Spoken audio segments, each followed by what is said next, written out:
Hi guys, today here. Welcome to my YouTube channel. So I know today is a bit of a different setup, but this is actually a video or vlog. I'm not so much of a vlogger, but I'll try today because today is my first book event of the year, and I've been wanting to go to book events for a very long time, but because of COVID obviously and other reasons I couldn't. But now I'm definitely going to start going to more book events and book launches. So today it's not actually a book event per se, but it's actually a book launch, and it's People Person by Candice Carty-Williams. And if you've read Queenie, that was the first book. This is the second book. Super excited. I'm going with my cousin today, and I'll take you along the journey. And because I'm not used to vlogging, I'll try my best, okay? But I'm used to just sitting stiff as a board talking about books as I always do on my videos. But I thought today, let me take you along this journey, and there'll be more to come. And the reason why I haven't been doing a lot of videos this month is because it's April. It's my birthday month. I'm one of those weird people who actually takes their birthday very seriously. So I was like, April, I'm not going to do anything. But because it's the end of April, and I've kind of marked my weekends because I was doing something for my birthday every weekend.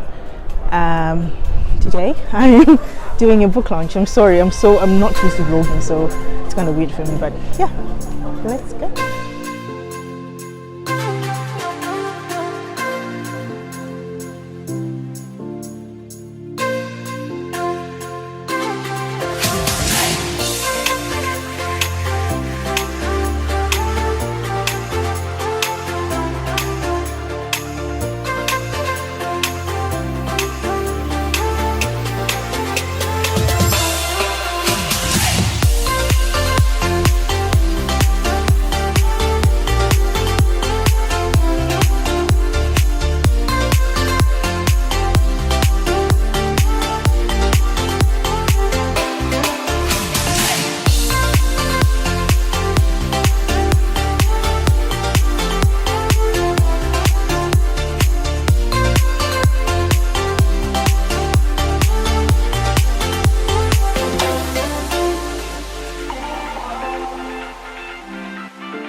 And most importantly, I'm so excited to be here tonight. Before we get started, we've got a couple of housekeeping. So, before we can even get into this version of the book you've done some interviews where you've talked about how there was another first version of People Person and how you essentially kind of started over. When did you start working on People Person, and what was it about that first iteration that just didn't sit right for you? I started working on the first People Person before Queenie even came out. So I'd written Queenie, that was like having its process, and like I think one thing that I'm always really keen for people to know, even though it's quite boring, is that when you write a book it's maybe like 3 or 4 years until it's actually on the shelves. So you're doing a lot of behind the scenes stuff until then. And so that's probably my mum's phone. I bet it is my mum's phone. It's always my mum's phone. And so basically the journey was like really long, and another author kicked the ball, said, write your second one because then at least it's done. And I wrote a second one, I listened to what she said, I wrote a second one. And it was all about friendships, and it was about this really strong friend who was like carrying the weight of all her other friends, and she was that people person. And that was fine, that was great. And my editor liked it enough, Mum. My editor liked it enough. And then lockdown happened, and that was its own sort of brand of hell in many ways and for many reasons.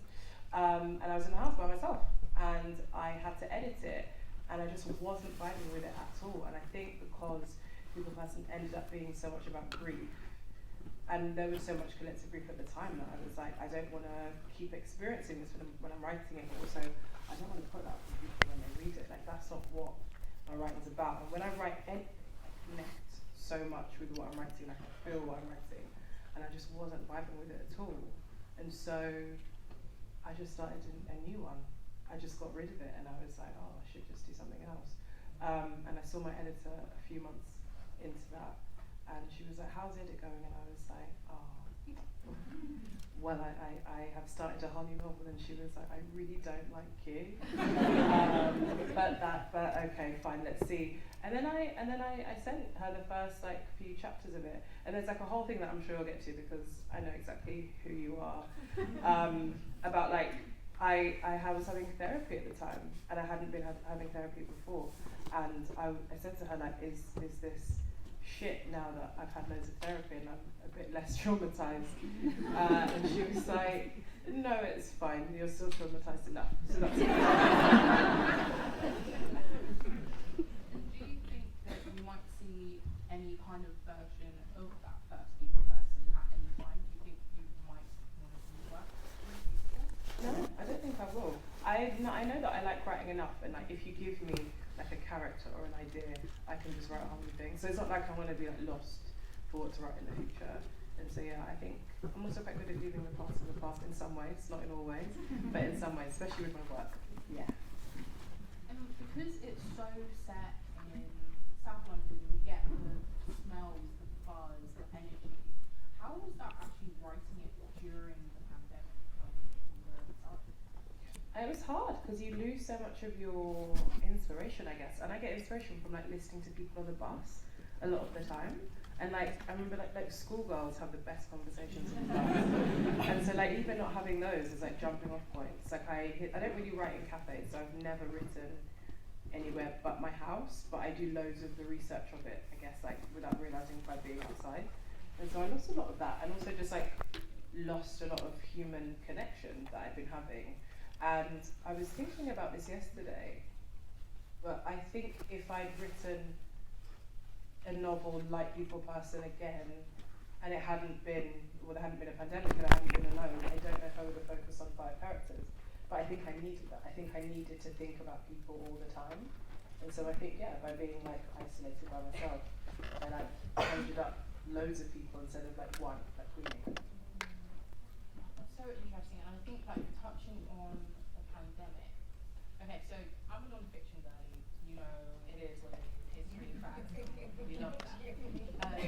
But I know that maybe at least not right now, but my imagination doesn't stretch in the way that yours does. And I think it's really interesting with the pandemic, like, is that something that you think you could include in future writing? Like, I'm personally just interested in how authors are going to be, especially fiction authors, because your whole job is going into these worlds that kind of are escapism and take us away. But because the pandemic has been so big as well, and this is just personal interest, we'll get to people personally. But just like, do you think that's something that you would ever be interested in trying to tackle in any of your work? No, it was so horrible. Do you know what I mean? Like, it was just so horrible. I wouldn't want to immortalize that in any way, and I wouldn't want to pay, like, it's kind of, the energy that I would put into that would feel like almost paying homage to it, and I wouldn't want to do that because it was just a horrendous time. And even thinking about it, I was like, God. Like, I feel like I was looking at Queenie came out 3 years ago, like almost to the month, and I was looking at myself then now, and I was like, I have aged so many more years because of the pandemic, you know? Not badly, but I have aged. Fine wine. Thank you. Okay, so then the first version was kind of more around grief, and it was sitting too heavy with you. What sparked the ideation for the second version that we have now? I was obviously at home, then I said that, obviously my dad says at home, and I was talking to my big sister, and I remember saying, you just chat shit, and like, especially in the pandemic, you don't have anything to talk about, so you just start talking about like random stuff, and I was like, what would happen if something happened to me, and you had to help me? And she was like, well, me and like our siblings, we would just be there. And I was like, would you actually? And she was like, yeah, it doesn't matter how much we get on or not, like, we just would. And I was like, that's an interesting idea for a book. And then I just wrote a book about that, just like based off that one stupid conversation. So we are greeted kind of like in the first pages with Cyril, who is this happy-go-lucky Jamaican man who is a bus driver and is sowing his seed and moving on. I was really interested, I guess, because I didn't realise that I so badly wanted to like sit in the mind of a father who is absent and just kind of like, what are you thinking? How are you making your decisions, etc.? What kind of work did you have to do for yourself to kind of get into that headspace of, writing out Cyril's character? Using my dad as a basis. No, my dad's obviously, he's not here obviously because he wouldn't be, but my mum is here. But my dad he's not very similar to Cyril in terms of his personality. My dad once said to me, one of the few conversations we've had, I don't have friends, I have acquaintances, so he's just one of those sort of like by himself guys. But I wanted to have in my head this person who was someone who was disconnected from the people that should have been in his life. And it was quite easy because I've met a lot of men like that. Even if it's not my dad, it's like some of my uncles or some of my friends' dads that I've seen. I've been like, wow, you really think you're that guy, but like, what does that mean when you don't actually look after people in your life? And that's not something I don't think in our community that we talk about, but I've met so many of those men that even, the same my uncles, and I'm like, are you kidding? Like, this isn't okay. But I wanted to kind of give those people grace and be like, I know that that's not because you're pricks, I know it's because like, you've got your own stuff. And so I kind of wanted to explore that. And obviously speaking about therapy, do you think during like writing from Cyril's kind of, or just trying to offer that kind of grace or compassion to Cyril, has that kind of aided you in better understanding yourself and how you have navigated various relationships with, men or other people in your life? Oh God, that's a heavy question, Paul. I fucking never like to do that. Half an hour in, my God. How do I answer that? No, I can answer that. I just say therapy has helped in like every single like way of my life, every interaction that I have, and just like the patience I have with people. But I guess like in the case of my dad, who I don't really even mind if I'm speaking about him because I don't think he's even knows I've got a book out. But I know you can laugh, guys. But like we do, like I'm not really affected by that because when I was in my 20s, I kind of was like, oh, that's just a guy. My mum says your dad is just a man walking the earth, and that helped because it was like he just doesn't really have any ties, I don't think. And I just kind of made sense of that, and I just made peace with that, So yeah. And he, he has gone forth and sowed his seed, as he said, and he has 5 children with 4 different women, and they all have such distinct personalities, such like I felt like I knew them individually, unlike I could expect, or it was really wonderful, especially Lizzie, who is half Nigerian as well. As someone also half Trinidadian, half Nigerian, I really respected the energy that you gave her. Proper. Let's give them proper Niger, babe. And I'm really interested in just like how you were able to distinctly say, okay, this is Dimple's personality, and this wouldn't work for Lizzie. Like, because especially because you were by yourself, you're creating 5 characters kind of like on the go. How did you just ensure that you were giving each character very set kind of their mannerisms and what we could predict from them? So I start with star signs first. I knew you would like that. Like Capricorns, like Paula, are the people who like to believe in star signs. So I start with star signs, and then like that is just a very easy framework to be like, who is that person, and like what would a Sagittarius in a situation, what would a Cancer in a situation. So it's just like very easy. Like I just found it very easy. Okay, tell me the star signs of the 5 siblings and the characteristics, because I actually don't know too much about the characteristics, apart from Capricorn. So, yeah. Yeah, that sounds like something a Capricorn would say.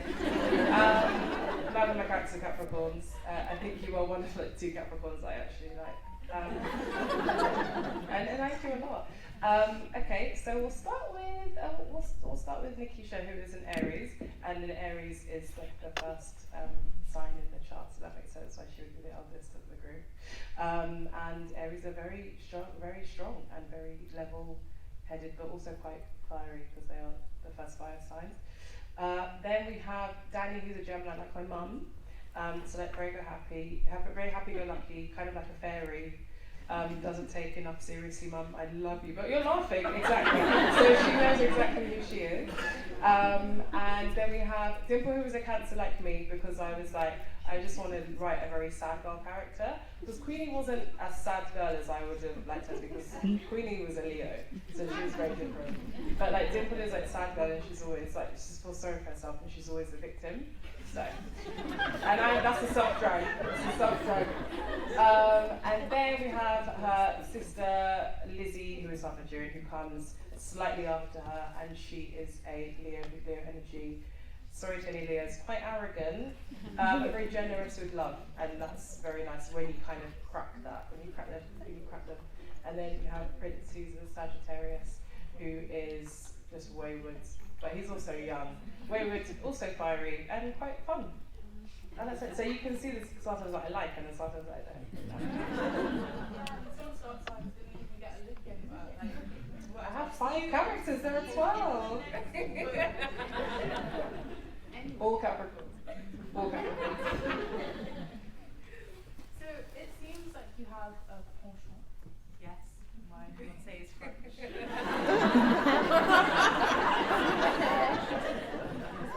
Oui, honey. You have a penchant for writing messy, confused, chaotic protagonists. What is it that draws you to them? What draws me to them? I am a mess also myself, so it's easy to do. Because, well, I just think I am quite messy, but also I'm not really concerned with like nice love stories. And like loads of people do write amazing love stories, and I think they're amazing. Like Open Water by Candice is one of my favourite books, and it's a really beautiful love story. And it's like you do that, and I do something else, and we just have our own sensibility, and I think that's great. But yeah, I like mess and I like chaos all the time. That's just what I go to. Therapy's not changing that. But I also think like it's important in fiction to have like a spectrum of stories. And I remember I read somewhere, someone said that the characters in this aren't as likeable as they would like, and I was like, I just don't think that needs to be a thing. I don't think that people need to be likeable even in real life. I think that like, because everyone's going through their own stuff. But like, there is something about people wanting to read likeable characters that I think I almost push against in my own writing. Like likeable characters who are together, because I don't find that very interesting in life or in writing. So I avoid it completely. And I think that's actually quite interesting, like how much you're influenced by just like what you're watching just around you, the relationships that you're watching play out and all that kind of stuff. And I'm thinking, as a fiction, like as a work of fiction, I think a lot of people, readers, myself included, we try and catch like glimpses of the author in the work, especially, you know, knowing that you have just shared around your own experiences with an absent father. And I think it can be quite tricky, I imagine, for an author to contend with when you're trying to present us with these characters that you've created and it's inspired from your own experiences, but then we're trying to see Candice Carty-Williams in people first. How do you kind of navigate that? I don't think I do. I think it's up to the reader to do that. That's not my job. Like if you want to see me in it, it's fine, but it's not me. It's like the only thing. Same thing with Queenie. Like that was the thing that I really battled with when Queenie came out as well. It just being like, that is not me. I just have an imagination. So like, if you think that that's the stuff that I would do, and then write down, that's wow, you know. And so like similar with this, I think it's just like just you know, I think having discussed like why female writers get this idea that like we just write our own stories. I think there was just something that is so tied into like this really archaic notion that women talk about their feelings and things that are going on, men don't do that. So it's like, of course, that would translate to being like, oh, well, you know, she hasn't got an outlet, so she's writing it in a book. And it's like, well, no. I think I just like to think about other worlds, but like close enough to mine, and then that's the thing I do. You've mentioned Queenie. I guess like because it was by all accounts a success, a big success. With that pressure from your first novel, like, was that something that was in your mind, or were you actively maybe trying to push away from that? Like, how did you navigate the expectations that people might hold of you with your second pilot? Yeah. Did I push it there? I felt the pressure for sure, but then I remember my agent said something really helpful. She was like, "You're imagining like all the stuff that came with Queenie when you're writing your first draft, but like that's not what you need. That's not what you need to be. You just need to get this out of your head." And just like getting the story out was the thing that I was struggling with, because I was just looking at every sentence and being like, "Oh, that's not funny enough. That's not good enough." People thought Queenie was funny, and it was just like, you gotta stop doing that. And then I just stopped doing that. And I just made peace with the fact that like I've done it and it's just going to do what it's going to do. And they're just very different stories. But the only thing I definitely consciously did was make sure I wrote a story that no one could say I had done. No one can say that that's me. And when you read it, you understand that like I did not do anything in that. I would be in prison. So that was my only bit of pushback on like not writing who I am. Okay. Noted. I hope you haven't done what's in the book. But also, you know, I'm trying to be part of the family. So me too, sibling loyalty, let's go. So you since shared like with there was an insert that came with the book, that you had a lot of questions that you were teasing out as you wrote People Person. So I'm just gonna read out the excerpt. What does it do to a person not to have that figure in their lives when they're growing, learning, pulling focus what the world is? What impact does it have on the relationships we try to build as we get older?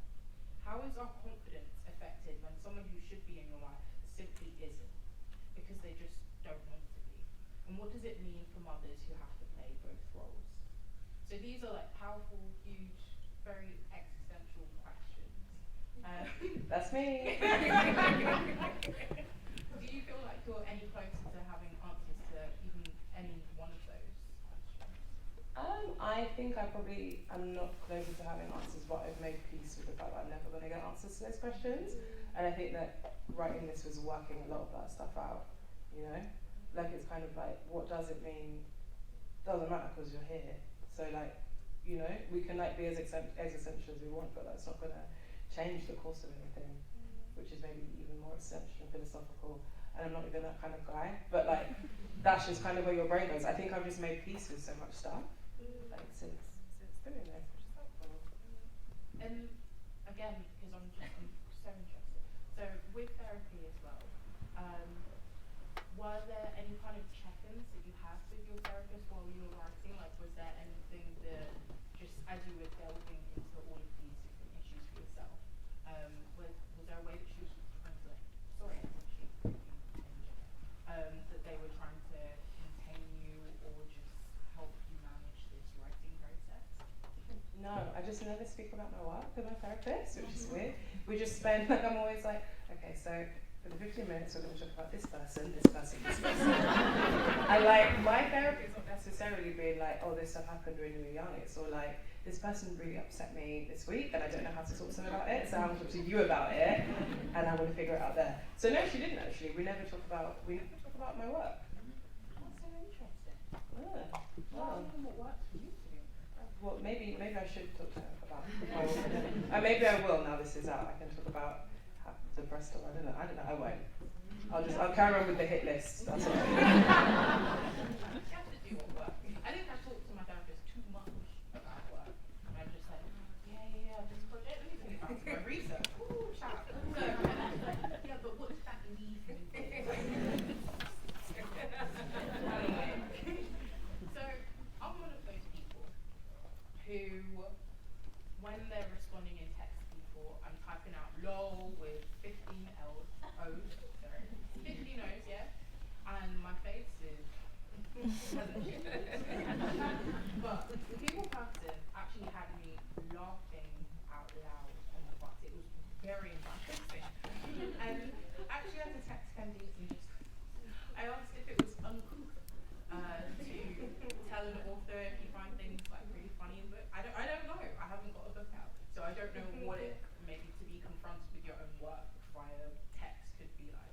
And she was like, yeah, go for it. So I just started texting, child, when you made Prince say that, oh, that had me cackling. It was nice. I would just be doing random things, and then I'd be like, you'd send me something, and I'd be like, what is that? And then you'd be like, the book. And I'd be like, oh yeah. And it'd be like, so that was good. It was nice for me. Oh, I'm glad. Do you wish more people would come No.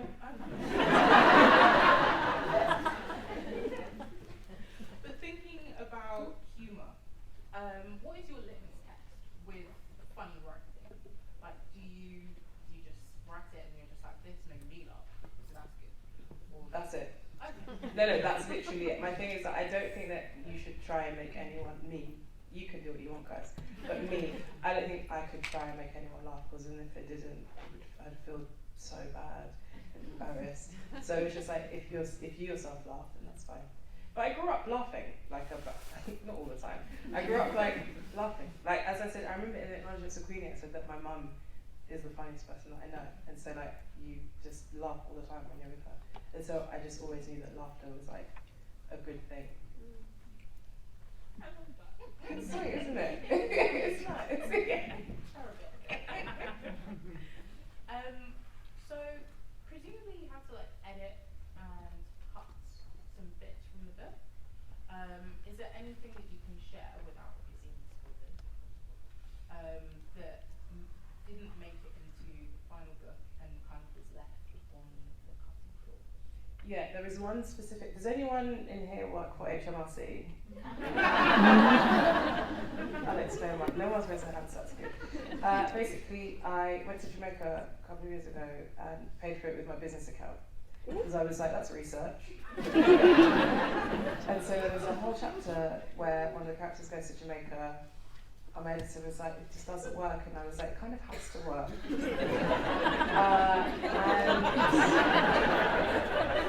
And I could see that it didn't work. But I was like, when the taxman comes, I want to get put in prison. But it's gone, and so I just have to deal with whatever happens. But it was like a couple of years ago, so I think that those taxes are filed, it's done. And I didn't say this here. So, you know, I've had a good journey publishing-wise. I've always worked with really great teams of people.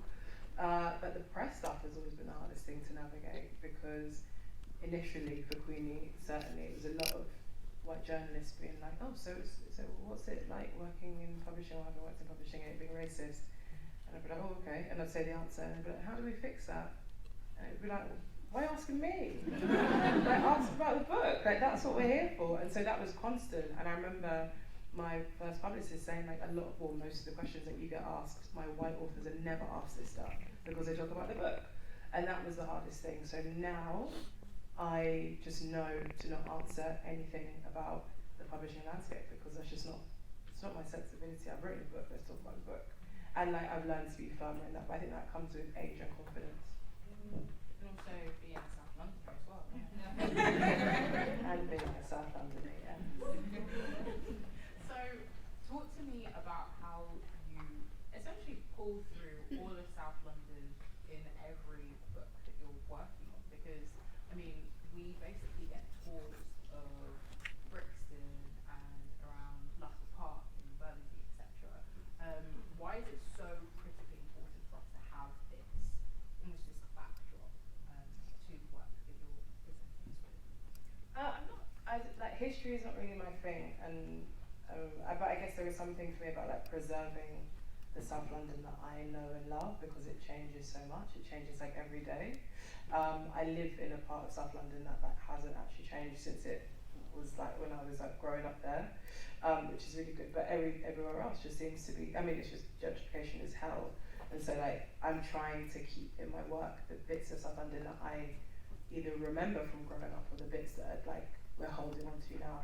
And that's really, really important to me. So like in years you can look back and be like, oh, that's how it was. Because I think it's getting unrecognisable, so much of it. I can't speak for any other part of London because I don't live South London. But like, I'm definitely focused on like this bit because I know it's so and I love it so much. And South London has like always held me. It's always like done something for me. And I don't know, I don't think, because there's like a lot of like musical talent comes out of South London and loads of like acting talent. So, and it doesn't feel like it's, you wouldn't think it was the most like inspiring place to look at it from like the outside, but there is something about it that has definitely birthed people who are able to like think about, I guess, I don't know, just like be as creative as they can be and just like be really proud of the place that we come from, even though it's not like the shiniest place or the newest place. I think there's something about like I don't want to say grossness, but like something is gross, but like there is something about some of the darker parts of South London for sure that like I still find beauty, and I think a lot of people do too.